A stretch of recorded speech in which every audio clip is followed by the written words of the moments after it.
Good. So, thanks for the introduction. Thanks for having me. If you're a software company that has a lot of users, free or paying a little or paying a lot, then you are my audience. Then I want you to be here.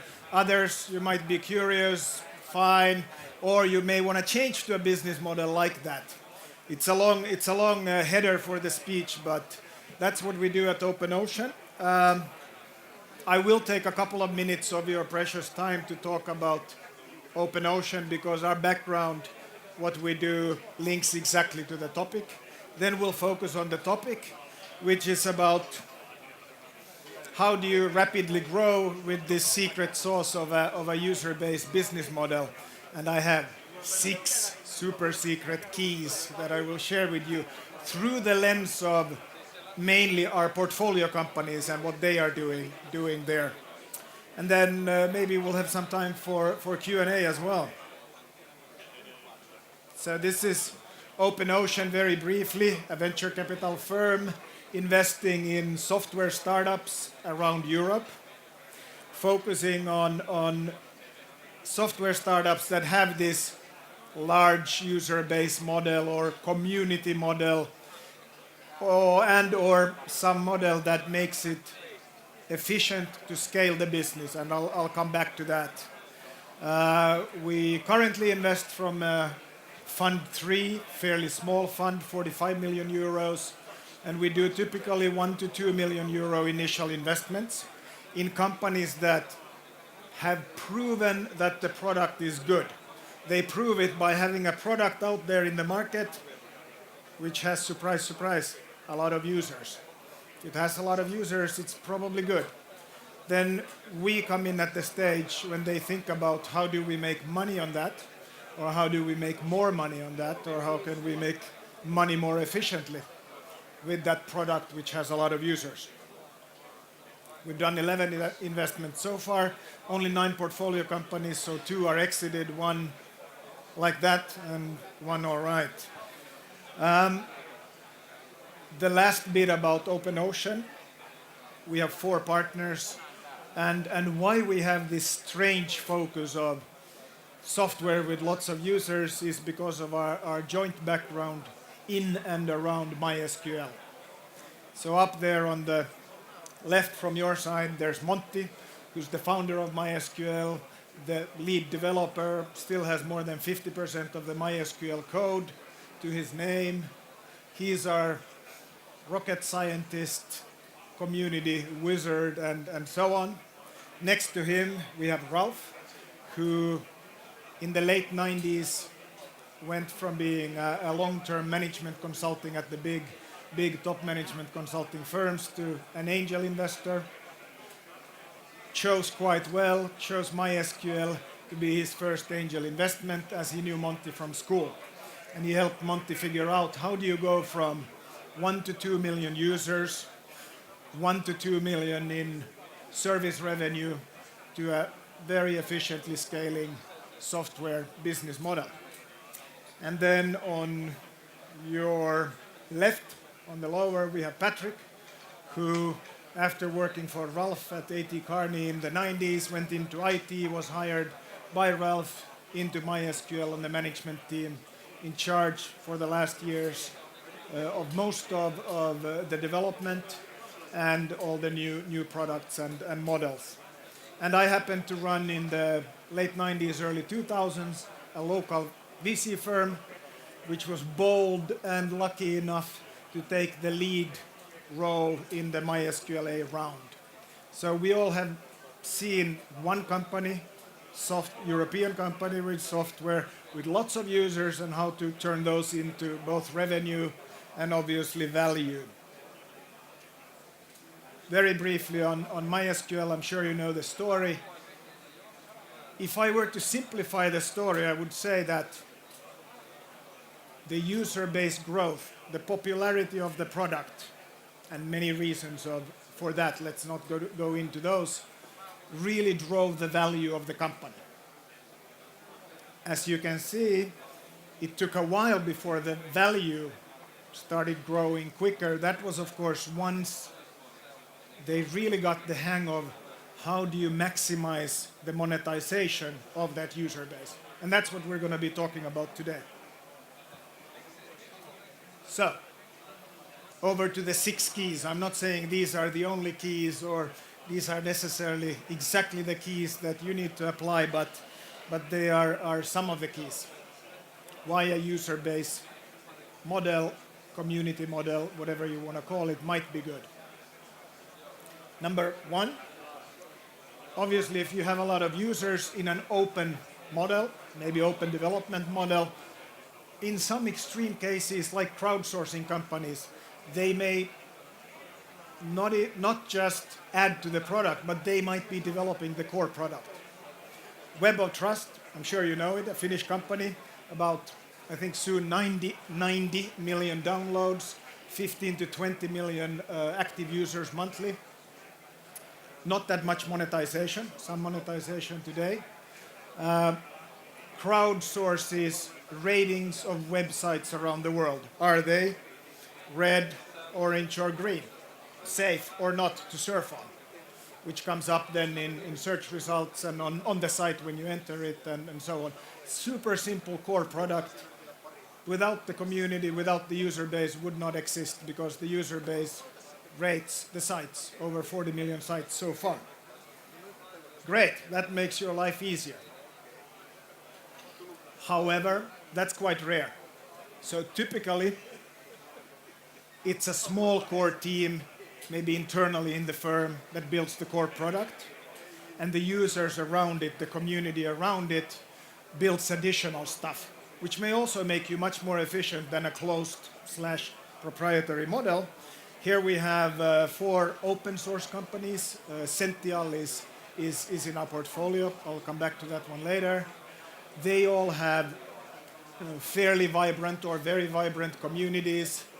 The communities, the users, help them in defining what should be developed next, what are the features missing, what are the things that need to be fixed. They fix bugs, they translate it to other languages, they localize the software, and maybe even create some new modules and bigger projects and things around the product. It's a very efficient way to gain the commitment of current users, current customers, and get efficient R&D. However, so that's key number 1. Involve the users in product development and get benefits. It doesn't work for every product, of course.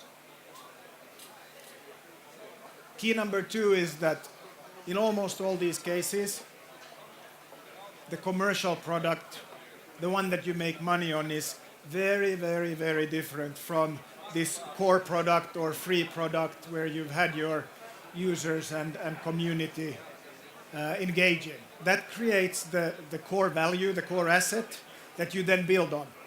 But especially in a B2B context, enterprises want so much more.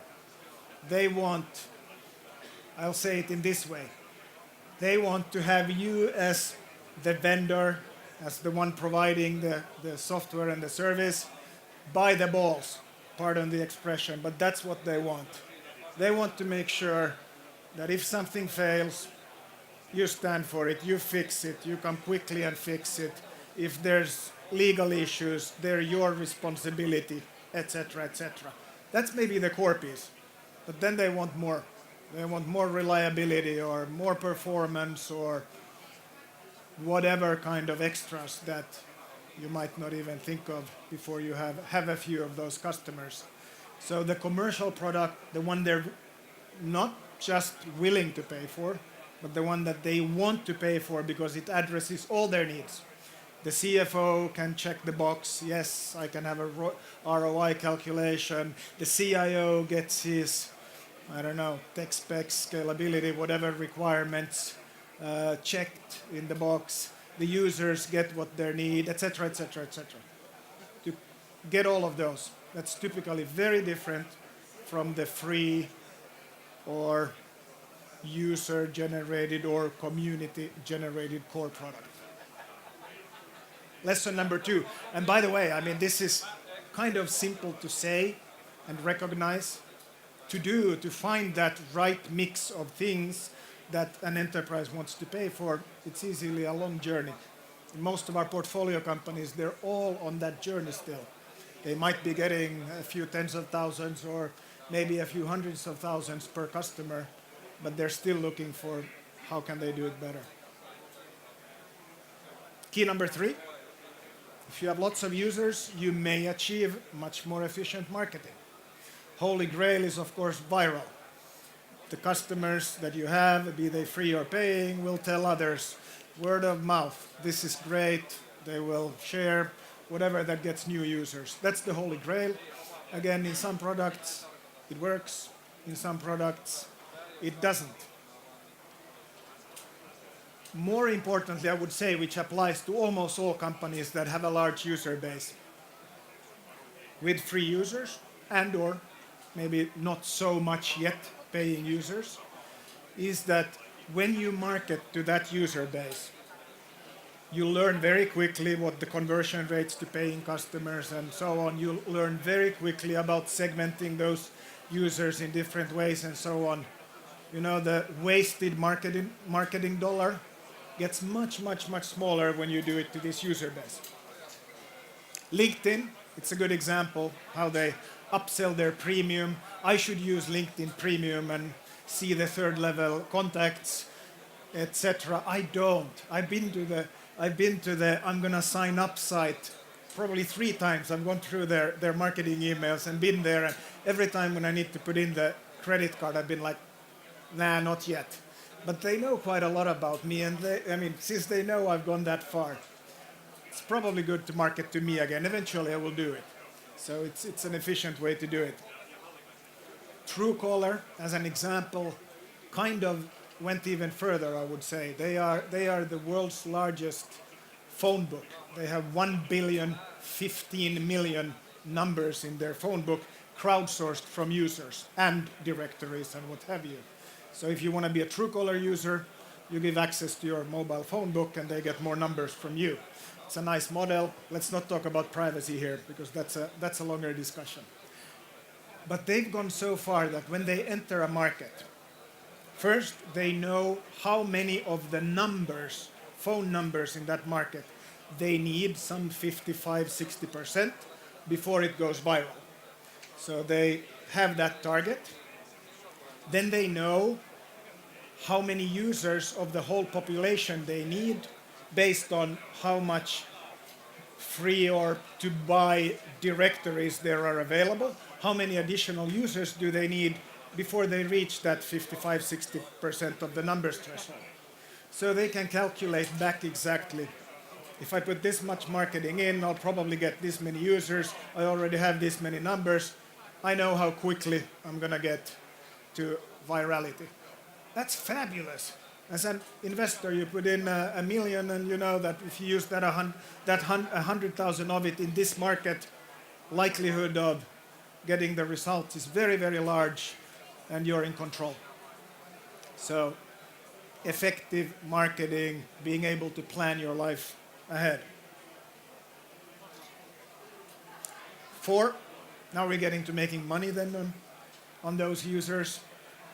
And here I have to use MySQL because MySQL was really one of the first, if not the first, to build what you today can buy from the HubSpots and Marketos and so on. They built an engine where they logged everything, all connections with the users, with the community, where they scored free users to less paying users to more paying users based on their behavior and interactions. If you downloaded a white paper and if you clicked on something, that meant something and gave you a certain score or put you in a certain bucket. So it was truly a behavioral lead, generation and especially qualification and nurturing engine, which got you forward to the eventual phase where something probably was sold to you if you scored high enough. And I'll come back to that. This is what we do in every one of our companies, or we try to do. Again, it's damn hard, even with the bigger systems that you can have today, it's a learning process that takes probably a year to get pretty good at. For MySQL, it took many years because they built this bottom up with their own tools. But it's absolutely key in achieving an automatic or near automatic, very efficient way of see what lead is really worth going after and with what mechanic, which is then the next one. All companies hunt for the perfect sales model. The best is when it's viral, it's online, you have no costs, which of course is not reality, but that's the dream. Maybe the second best is when you get leads and you even have to call them and convert them on the phone. And yes, we've seen companies that close $10,000 to $100,000 deals over the phone. So it's even possible to do. Unfortunately, we didn't get to invest in that one that did that in our deal flow. So it's possible. And then talking about the previous one, the scoring engine, when the score is high enough, when there's maybe already enough free users in the enterprise, when it has the characteristics that it's worthwhile, then you send in your expensive enterprise sales guys. And they're armed with information of how they use the product for free, what their needs are. You already know that there's most likely demand if you don't even know that there is actually demand. They may have contacted you. The perfect sales model is, this and more, but it's the right combination of these things. As an example, and the right combination to maximize the blended customer acquisition cost, to get it, of course, as low as possible for the maximum revenue. SkySQL, the new MySQL, 20 guys left Oracle after Oracle started becoming nasty with MySQL, started the same company, more or less, that sells the same product to the same customers. They go to Oracle customers and change to a more friendly vendor. And nowadays also a more open alternative, and I'll get back to that.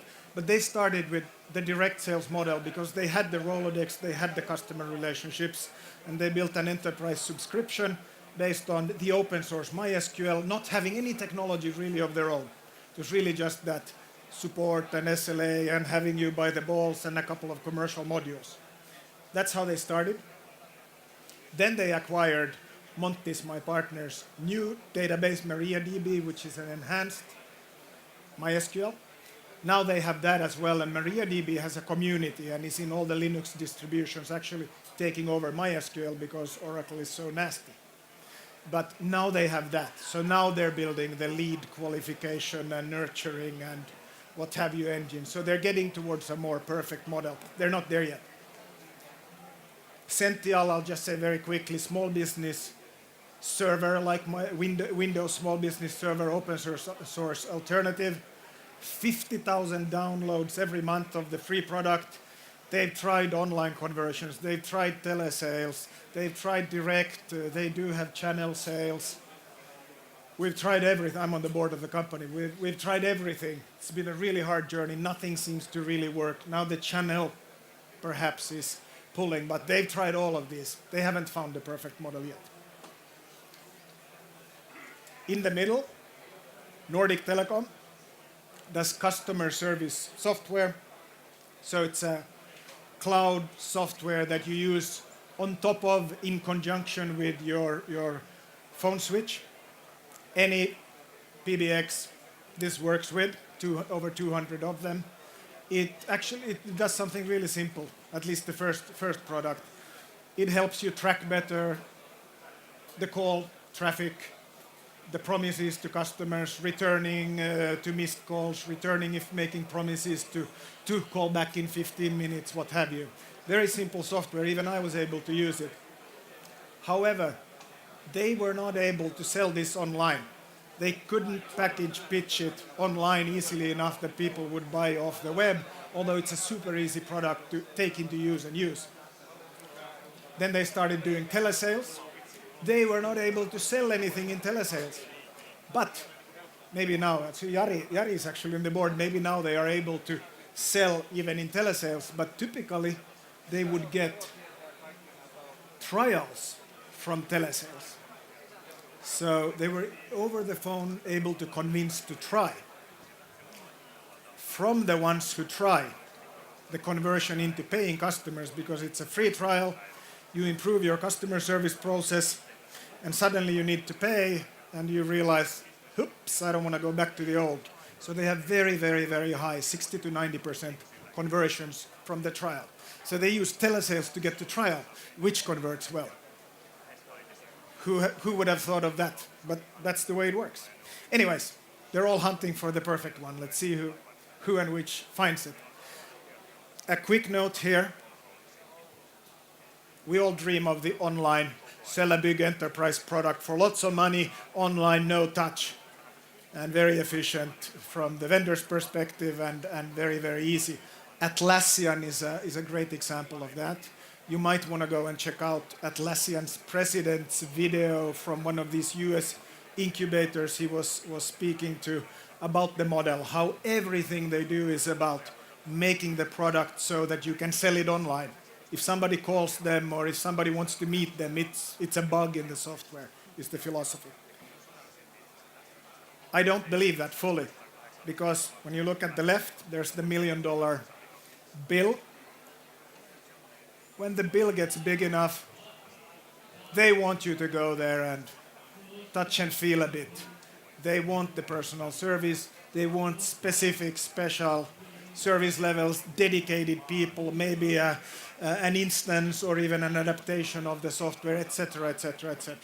So when the deal gets big enough, it's not online, even in the most online products. But that's a small note. That's not a key. The last one, when you have lots of users. All right. They must be trying the sing-on karaoke software, I would assume. So I shouldn't have said that. Now everybody will leave.